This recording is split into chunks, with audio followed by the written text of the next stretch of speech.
Hello everyone, welcome back to channel sunshine fortunes education. मेरा नाम गुंजन मल्होत्रा है और एक बहुत अच्छा क्वेश्चन मेरे को दिखा हमारे कमेंट सेक्शन में जर्मनी को लेके, और उस पर मैं बात करना चाहूँगा। तो आगे बढ़ने उससे पहले रिक्वेस्ट है, चैनल को सब्सक्राइब कीजिए, नीचे दिए हुए बेल आइकन पे हिट कीजिए, और अगर आप लोग अब्रॉड जाकर पढ़ना चाहते हैं तो हमारी टीम से कनेक्ट कीजिए।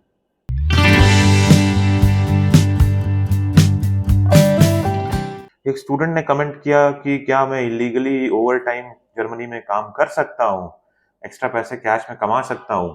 तो इस टॉपिक पे हम लोग वीडियो बना रहे हैं, और इस टॉपिक पे मेरा पॉइंट ऑफ व्यू क्या है ये मैं आपको बताने वाला हूँ। देखिए, जर्मनी में अगर हम लोग इंटरनेशनल स्टूडेंट्स की बात करें तो आपको पता होगा कि एक इंटरनेशनल स्टूडेंट वहाँ पे पढ़ाई के साथ, चाहे वो बैचलर्स कर रहा हो चाहे मास्टर्स की पढ़ाई कर रहा हो, उस दौरान 20 आवर्स इन अ वीक वो वहाँ पर जो है पार्ट टाइम जॉब कर सकते हैं। और उनकी जब छुट्टियाँ चल रही हों, as in Easter break, Christmas break या इंटर्नशिप का जो पीरियड रहता है, उस दौरान वो लोग 40 आवर्स इन अ वीक काम कर सकते हैं। तो ये जो रूल है ये गवर्नमेंट ने सेट किया है इंटरनेशनल स्टूडेंट्स के लिए, एंड एडवाइजेबल है कि ये रूल फॉलो होना चाहिए। मेरी पर्सनल ओपिनियन भी यही है। अगर आप फॉलो नहीं करते, पैसे के लालच में, कुछ चंद रुपयों के लालच में अगर आप ओवर टाइम करते हैं तो उसका क्या क्या आपको इम्प्लीकेशंस आता है, मैं उसके बारे में बात करूंगा। देखिए, पहला इम्प्लीकेशन आता है लीगल पेनल्टीज। लीगल पेनल्टीज आप पे लग सकती है। अगर आप अलाउड वर्किंग आवर्स से ज्यादा काम करते हैं तो हो सकता है आपको फाइन पे करना पड़े। लीगल एक्शन आपके ऊपर इमिग्रेशन अथॉरिटी ले सकती है। किस तरह का लीगल एक्शन हो सकता है उसके बारे में भी अभी हम लोग बात करेंगे। और ये आपका स्टूडेंट वीजा का जो स्टेटस है उसको भी इम्पैक्ट कर सकता है, आपको डिपोर्ट भी किया जा सकता है। दूसरा, देखिए, वीजा इम्प्लीकेशंस रहता है। अगर आप ओवर टाइम कर रहे हैं, लीगली काम कर रहे हैं as an international student Germany में, तो आपके ऊपर वीजा इम्प्लीकेशन भी आता है। एक्स्ट्रा आपका जो पार्ट टाइम जॉब अगर आप कर रहे हैं तो आप अपनी रेजिडेंसी लूज कर सकते हैं। आपका वीजा जो है उसको कैंसिल या रिवोक किया जा सकता है, एंड आपको तुरंत इमीडिएट बेसिस पे जर्मनी को छोड़ के जाने के लिए भी कहा जा सकता है। इससे सावधान हो जाइए, सतर्क हो जाइए।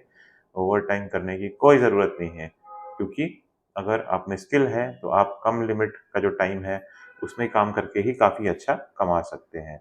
इसके अलावा अगर आप ओवर टाइम करते हैं और ये हाईलाइट हो जाते हैं, आप पकड़ा जाते हैं, तो आगे जब आप अपना वीज़ा रिन्यूअल कराने जाते हैं तो उसमें इशू आता है, इश्यूज विद रिन्यूअल। एंड अगर आप लेट्स से कि कंप्लायंस नहीं करते हैं और आप सारे रेगुलेशंस को, रूल्स को सीरियसली नहीं फॉलो करते हैं, तो आपको नया वीज़ा लेने में या एक्सटेंशन कराने में भी प्रॉब्लम आती है। नेक्स्ट जो प्रॉब्लम आती है, इम्पैक्ट ऑन स्टडीज़। अगर अथॉरिटीज़ को लगता है कि आप बहुत ज़्यादा काम कर रहे हैं और स्टूडेंट्स की जो पढ़ाई है वो हैम्पर हो रही है, आपकी जो पढ़ाई है वो हैम्पर हो रही है, तो आपको जो आपका वीज़ा दिया गया है पढ़ाई के लिए, उसको कैंसल कर सकते हैं, रिवोक कर सकते हैं, और आपको फर्दर फ्यूचर में ईयू में भी आने में दिक्कत होगी। Not only Germany but EU में भी आने में दिक्कत होगी, बिकॉज़ ईयू इज़ इंटरकनेक्टेड।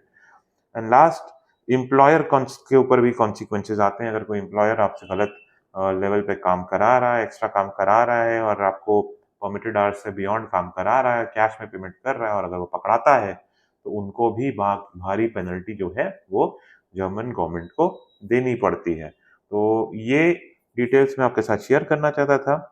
आप अपने आप को काबिल बनाइए। आप अपने आप को काबिल बनाते हैं तो सैलरी इंक्रीमेंट ऐसे ही हो जाता है, और आपको मजबूरन इलीगली काम नहीं करना पड़ता। Focus on your education. Immigration is a by product of education. Short term benefit देखेंगे तो लॉन्ग लॉन्ग टर्म बेनिफिट नहीं मिलेगा। लॉन्ग टर्म बेनिफिट चाहिए तो शॉर्ट टर्म पार्ट टाइम को ओवर मत कीजिए, पढ़ाई पे फोकस कीजिए। सब कुछ बैलेंस करके चलिए कि थोड़ा थोड़ा आपकी कमाई भी हो, थोड़ा थोड़ा पढ़ाई भी अच्छे से हो, और आगे वहाँ सेटल हो सके और प्रॉपरली अच्छी जॉब लग सके लॉन्ग रन में। आई होप हमारा जो वीडियो है आपको पसंद आएगा, और आप हम लोगों से जुड़ेंगे अगर आप लोग भी अब्रॉड जाके पढ़ना चाहते हैं तो। May God bless you. I wish you a very happy learning.